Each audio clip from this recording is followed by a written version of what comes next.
This Paris terror attack reveals a truth many have known, but our leaders have refused to admit. We are at war.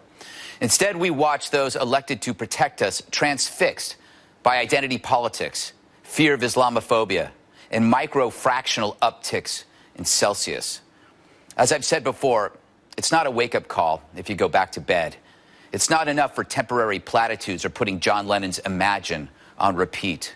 It's a war that wants us.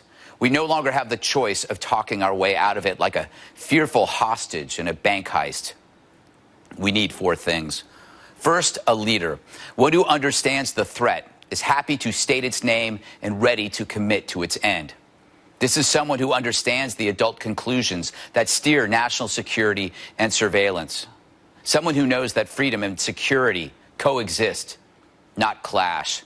This leader must have no truck with Edward Snowden unless he's tied up in the back of it. This is a leader who knows that terror change, the increase in mayhem when wed to technology, trumps climate change, and this urgent global consensus devoted to warming must instead be focused on terror. To track evil, we need coordination, borders, intel sharing, and leadership that moves the world. Two, a people.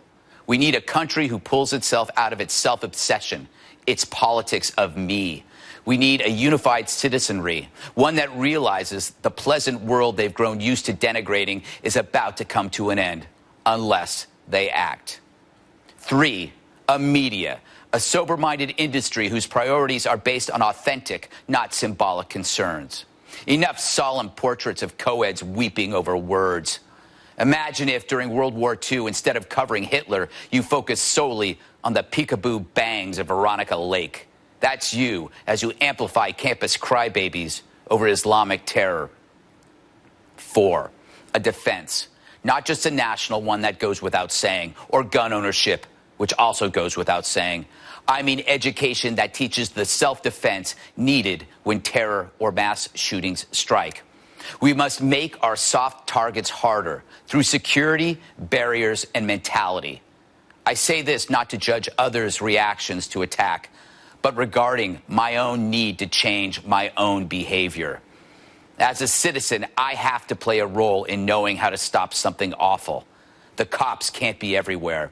SWAT teams and military burst into buildings knowing one of their own might die. The passengers on Flight 93 did the same. They did it because they knew it was their only choice. It's time we accept that choice as a country, because it's the only one we have left.